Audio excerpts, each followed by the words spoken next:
there's three properties of this water that we're going to talk about, but they're born out of one thing. They're born out of hydrogen, H2, hydroxyl ion. They're born out of hydrogen. Hydrogen is a very small, probably the smallest molecule that there is, and it's the most permeable. It gets through everything. It's unbelievably important to our health. The three properties that we're aware of, the concepts that we teach, are alkalizing. This water is alkaline, but alkaline is one thing. Something that alkalizes you is more important. This water alkalizes you. Alkalinity is the state of health, and we'll talk about each one of these in terms. This is the strongest antioxidant known. Okay, 2 glasses of this, 2 12-ounce glasses of this has as many antioxidants as 5 pounds of blueberries. This is probably the most powerful part about this water. And superhydrating is a term that I made up. It's actually called restructured water. So the medical term for this is electrolyzed reduced water. Sometimes the scientists will say, instead of reduced, they'll say restructured. Okay? And it goes through the process. It's not a chemical. It's an electrical charge that we're going to add to this water that's going to change the molecule size and the molecule bonding of these water molecules, and it's going to make it easy to drink. And you just got to experience it. All right? So it's these three things we'll talk about in terms. We'll start with alkalinity. The opposite of alkalinity is acidity. Acidity is synonymous with toxins. Acidity is related to an anaerobic environment, sugars, right? The dangers of acidity. The countless names attached to illnesses don't really matter. What matters is they come from the same root cause. Too much tissue acid waste in the body. And this is acidity that could come on its own, or it's a byproduct of dehydration. Either way, acidity is an environment of sickness and premature aging. So we want to alkalize our bodies. We want our bodies to be slightly alkaline. Dr. Otto Warburg is a German scientist that won the Nobel Prize in 1931, and he figured out the cause of cancer. The cause of cancer is an acidic environment. 100% of all cancers, 100% of every cancer cannot survive in an alkaline environment. We are not allowed to make any medical claims, but if you know that your cancer needs an alkaline or an acidic environment for those cancer cells to feed, your goal should be to take away that acidic environment, aka alkalize yourself. Right? Alkalizing yourself is one of probably the biggest concepts in health, and we've really just been talking about it for about 25 years. The Japanese were talking about it quite a few years before that, but this is important. Right? These are a couple quotes from his research. Cancerous tissues are acidic, whereas healthy tissues are alkaline. Period. Right? There's no equivocation. There's no conditions there. Cancerous tissues are acidic. Always. Every cancer. All normal cells have an absolute requirement for oxygen. Our cells need oxygen. But cancer cells can live without oxygen. Anaerobic environment. A rule without exception. There's no exception to this rule. You take away the acidic environment, and if it's not too late, you can take away your cancer. Right? And I'm saying that as a generality. I'm not making, and we are not allowed to make health claims. Cancer needs acidity. We all know that. Why doesn't a doctor deal with that? Number one, they're not trained that way. They're trained in the modalities to control the chemotherapy and all of the huge things we do when we have cancer that are not always good. They don't deal with the source and the causes of disease. They deal with the treatment of symptoms. If you look at a parallel, a graph of how the acidity from a culture goes up, it goes up in lockstep with cancer. It goes in lockstep with diabetes. Right? Acidity is toxins. Toxins in our body that we have way more exposure to. They're just in our bodies. Our bodies are completely built to deal with all these toxins until you get to a certain level, and it's just a question of inundation. It's a question of too much. Where does acidity come from? Now, if we think about, here's where I want to make kind of a break for teaching purposes of life 100 years ago and life now. If we look at where acidity comes from, and you look at how many of these didn't exist 100 years ago, you realize that cancer, it was one in several thousands 100 years ago. The chances of getting cancer were so rare. When I was growing up and we would hear of a kid with cancer, it was so tragic and it was so horrible to hear. But now we hear it all the time, and it just happens way more. And it's because of the acidity. It's because of the environment. It's because of the food, because of the air, because of the water we're drinking. These things are modern problems. Our modern solution have become to be pills. 100 years ago, our problems were bacteria or infections or accidents or unhealthy work things. Our problems now and our problems where we've peaked in terms of our longevity, the general populace, we've peaked. We're going backwards now. And it's because of our habits. It's because of everything that we put in our body, everything is acidic. And we've got to get those toxins out. Dr. Cryle said there's no natural death. All deaths from so-called natural causes are merely the end point of a progressive acid saturation. And we don't. One of the things that comes to my mind, and it's a little brutal for an example, is if you talk about senior living facilities, you talk about hospice. Some of these facilities have a certain smell, and it smells like urine. And it isn't urine. It isn't incontinence. It's the acids that are coming off the body. It's the smell of dying. And natural causes. We're finding out there's a lot of studies that say there's nothing in our bodies that say we shouldn't live past even 200 years. And in 200 years from now, we might be saying 400 years.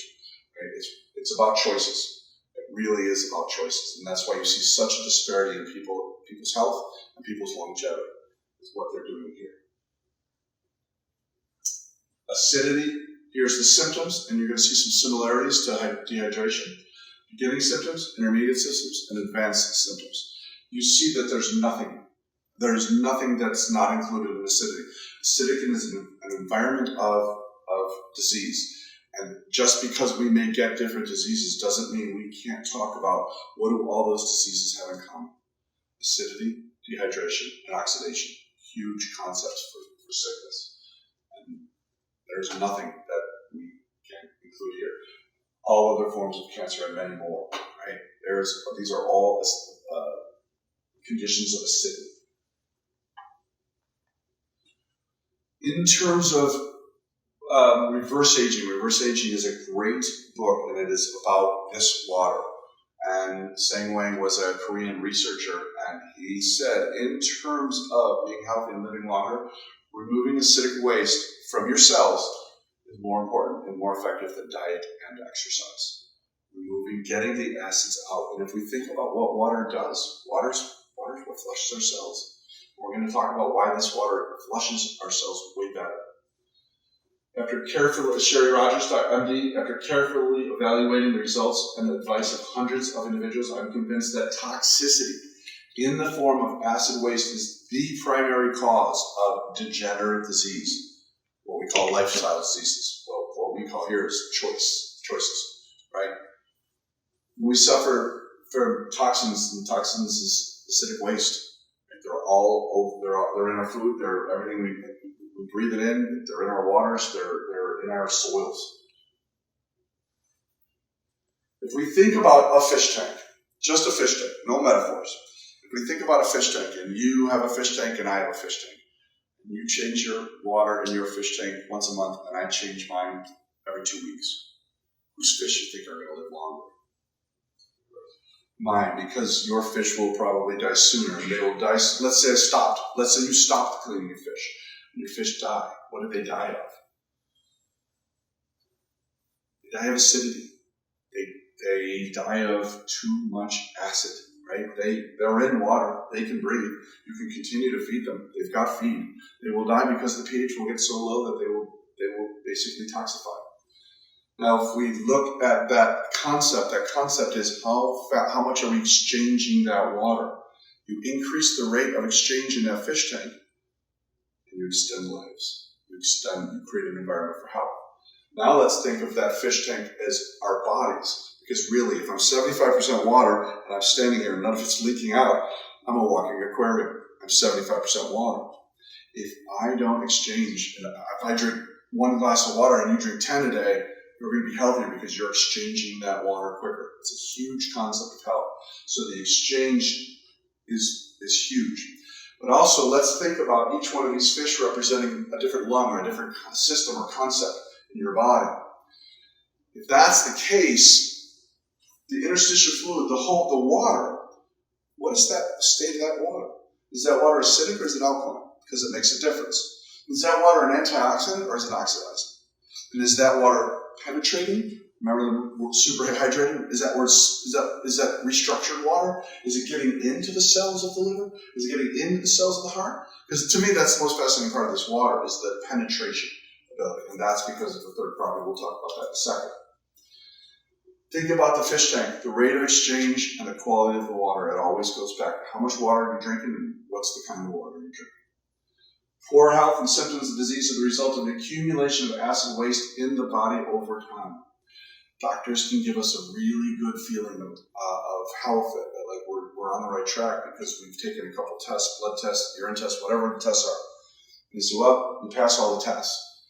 But if you're doing the wrong things, one day you're going to go to the doctor and he's going to say you're really sick. And you're going to say, Doc, I thought you've been saying I was good. I pull this out for one point only. There is no free lunch. If you do bad things, the bill's going to become due. You're going to get sick eventually. There's always that person that lives to 100 that did all the wrong things. That's an exception, right? Those are exceptionally genetic people, and that's not what we want to kind of tie our philosophy to. Accumulation of acid waste. It builds up. It stays in our system, and it comes out in the form of any sickness, right? We're looking at the source material here. Hydration and alkalinity. Over-acidification has been correlated with both disease and aging. And if an organism, us, can eliminate waste more efficiently, its life expectancy and overall health will be enhanced. That is both the water puzzle and the hexagonal key. Another word for this water is hexagonal water. We'll talk about that in a second. This water is restructured water, and Mishuk John is another Korean researcher that studied this water. And that's a fascinating book on this water. Oxidation. Oxidation is a natural process of just anything being exposed to air, right? There's oxidation. This is oxidizing water, which made these rust and will continue to make these rust. It's a natural process, and our body creates alkaline buffers to handle this. The problem is we're just overloaded. We've just got too much crap in our environment. We put too much crap in our body, and we oxidize at a faster rate. So the rate of oxidation is what is controllable to a certain extent. We're all going to oxidize to a certain point. I'm oxidizing now because I'm in the air. But it's controlling the rate. Oxidation is very real and it's very measurable. We're going to measure it here. We can measure it in millivolts, and it's a function of hydrogen. We have an oxidation reduction potential meter here that we'll show in a minute that shows the property of liquids or anything we put in this, including air. And it shows, is it an oxidant? Is it an antioxidant? And it's based on H2O. 2 parts hydrogen, 1 part oxygen. One of those H's is positive, one of those is negative. The positive is acidic, the negative is alkaline. You're drinking the negative water. Okay? Oxidation can be measured, and we will do that in a second. It's the potential energy of a substance. Okay? Oxidation to us is synonymous with aging and sickness. And oxidation with us is synonymous with inflammation. Now, if you just Google the source of all disease, and I have trouble with this, right, because it's a chicken and egg question. Source of all disease, it's inflammation. Inflammation really happens, it's a beautiful thing when you get injured and your body uses inflammation to protect the area and to heal, right? But after a while, chronic inflammation is debilitating and causes disease and is with every disease. So the reason I say this, it's an oversimplification, is because is inflammation a cause or an effect? It's both, right? It's a circle. We've got to interrupt it. I don't know. I'm not smart enough to figure out if it's a cause or effect. We just have to interrupt that cycle. And we have to get anti-inflammatories in our body and not pills. Anti-inflammatories are synonymous with antioxidants. So to the extent that you can get antioxidants in your body is to the extent that you can get rid of inflammation, you can stop feeding diseases. Oh, remember, this is the strongest antioxidant. No, Kangen water is the strongest antioxidant that we know of. Free radicals are oxidants, and we know that. So free radicals, and why is Kangen water the strongest antioxidant?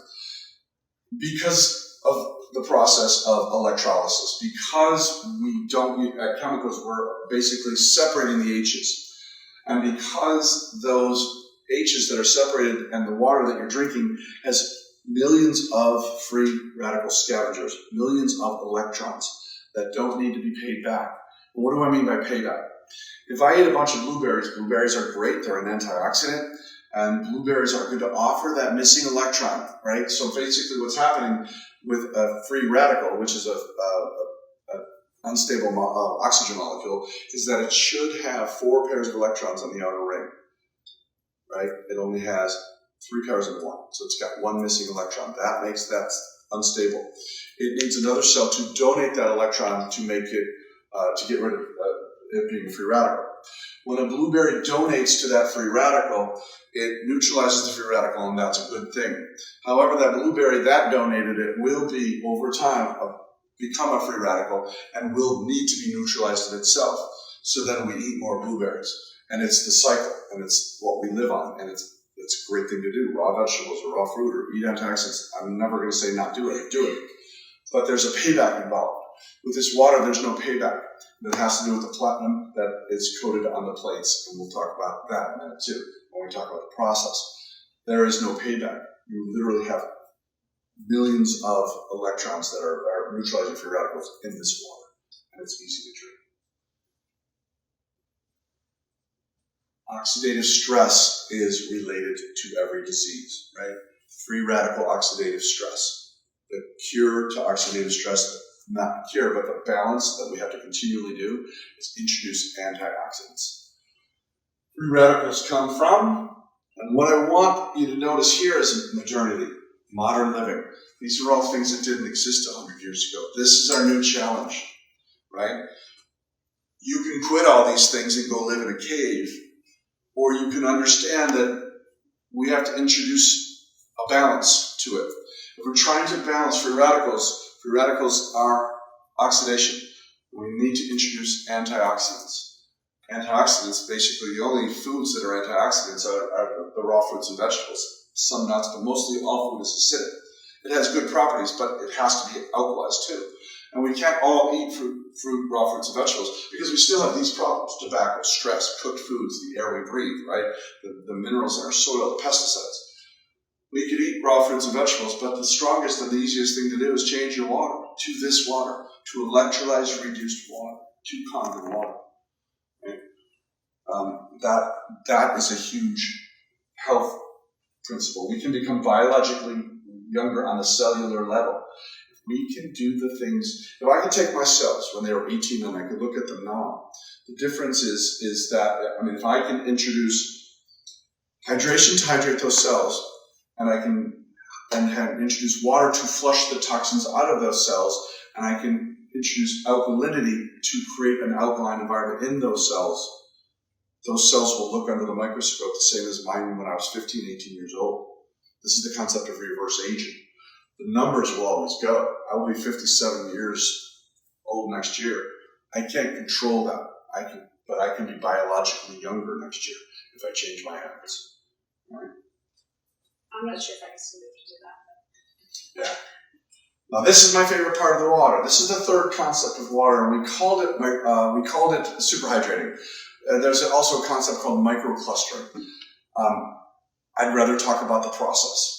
Right? Is the molecule cluster size of all water the same? It is not. Okay, and this is where you start to see.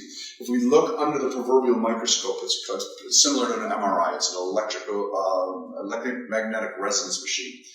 We're looking at the structure of water. When we look at the structure of bottled water or tap water, we see that it's 5-sided. We see that it's irregularly shaped. When we look at this water, it all looks different. When we see this water, because of the bonding and the hydrogen bonding and just the properties of this water, we see it clumpy in big clumps. We see big gangs of water. We also notice that it's a positive charge. Okay? When we send our tap water through this machine and ionize this water through the particular process of electrolysis, we are separating the waters. The water you're drinking is 6-sided. In fact, it's perfectly uniform and crystalline structure. Remember we said another word for this water was hexagonal water. When we look under this water, it's all six-sided. They all look the same, and they're split up into smaller groups. Okay? It's clustered of 3 to 5 molecules as opposed to 10 to 100. It's also negatively charged, right? And so, and here's the term if you want to do if you want to research this water, look on Google Scholar or look on PubMed and use the term electrolyzed reduced water, because people are too often saying alkaline water and they're throwing everything in here. And we'll talk about why alkaline water is just, it's nothing short of a scam, right? So this water has got a negative charge. It's completely different in a structure, and it's smaller. And why is that important? You look at this soccer ball, it's not going to go through that net. But if I had a baseball, it would go through that net. This is simple physics, and it's simple science, right? When we talk about a smaller water, it's more penetrating. And we also talk about how will we get hydrated. Our cells are positively charged. The positively charged meaning acidic for their protection, right? There are certain parts of our body that are positively charged and acidic to ward off invaders. We don't absorb water through our cell membranes. There are little teeny six-sided holes called aquaporins. Those aquaporins are where the water comes from. They're all on the outside of that cell. Those aquaporins are six-sided and they're very small. If you've ever drinking a lot of water, regular water, and you feel bloated, it's because that water is not getting in those cells. It's sitting in your stomach and it's bloating you and it's uncomfortable. It's because there's 2 reasons. One, that water is too big to get in, and so it gets in by the very, very inefficient osmosis. It gets in there when there's so much pressure here, it'll push the cell, and then when they equalize, it'll stop pushing in. It just has no incentive to go in because it's just too big. The other problem is the outside of the cell is positive. A positive or a positive repel. They do not attract. So the negative water and the smallness of the water are the 2 reasons why this water is completely structurally different and why you could drink this water all day and you will not get full. Right? You will go to the bathroom a lot, but the more you're going, the healthier you are for the most part. Right? But that to me is what makes drinking this water easy. And the easier it is, the more antioxidants are going to come in and the more alkalinity is going to come in. And really, to me, that's why it's the best, is because it allows us to introduce all of these great things in this water. And it's easy. To be healthy, there's only 3 things we need to do to our cells. We need to hydrate our cells, we need to alkalize our cells, and we need to get the toxins out of our cells. And that's exactly what this water does. Those are the 3 properties of this water. Right? Kangen water doesn't heal anything. Your body, your God-given body, whether you believe in whatever you believe in, whatever we came here with, we can never, not in our lifetimes, ever match the complexity or even understand 10% of the unknowns. We just never will. Our body's the miracle. The water is what our bodies need. The water is our responsibility for health. Kangen water doesn't heal anything. It only hydrates you, alkalizes you, and detoxes you better than any substance there is. That's where it is. No drug has ever healed any sickness. We talked about this. And remember when Dr. Batman Gellert said, how you get there is how you get back? Well, Plato said it in different words a lot earlier. Look for the cure within the cause. What caused you to be sick? Not when did it start? Because it probably was under the surface. It was probably brewing for years before you felt anything. Look for the cure within the cause. The body itself is the best healer. You have to ask yourself, what is my responsibility? What do I need to give to my body to make sure that it can live long? Healthy at 100 is just a book. It has nothing to do with, well, it doesn't have nothing, but it's not about water. It's about paradigm shifts. It's about how we think about aging. If we know that people in other areas live to 120 years old, we need to ask questions about what those people are doing different than what we're doing, because we're not living that longer. In fact, we've peaked. I have a feeling some of us are living longer and some of us are just being kept alive with no quality, right? We've peaked in terms of our healthy years, and we're going the opposite way because we lost touch on what to put in our bodies. But this just gives you hope, and this talks about a purpose, community, physical activity, sunlight, right? Normal water. They get water from streams and everything. These are just fascinating peoples to study in the blue zones. And it's but just, they happen to have the best water as well. Yeah. Bottled water, it's all acidic except the alkaline water, and we'll talk about that in a second. It doesn't do you any good. It's all oxidizing. It all is pentagonal, five-sided water. It's not penetrating. Plastic is killing the planet, and it's costing you, oh my God, if you should drink your body weight in water, and if you ended up doing that with bottled water, you'd be spending $10, $15 a day on water alone. Killing the planet with the plastics. We don't know what to do with them. Plastics have a leaching effect. It doesn't matter how good that plastic is. And that sunlight hits that plastic, and even if the sunlight doesn't, we're drinking what's in that plastic. We're drinking those poisons. And so let's talk about the water that is not alkaline. About half the water about half of bottled water is simply municipal water. This is Chattahoochee water. It's Coke's water, Dasani.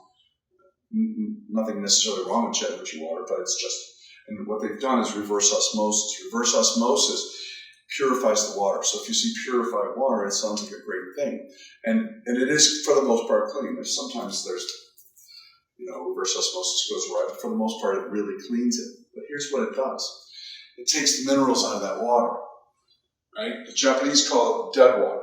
If I take Dasani and I pour it in a fishbowl and I put my little friend the fish in that thing, it's not going to live very much because there's no minerals and there's very, very little oxygen in that water. It's reverse osmosis, purified water. It's dead water. And after you've been drinking Kangen water, right, for a while, you can just turn one of those up and you feel it's dead. You just feel deadness. Until you get used to Kangen water, you probably won't feel that, but you don't. It's not alive. When they take this and pH 8, this is an alkaline water.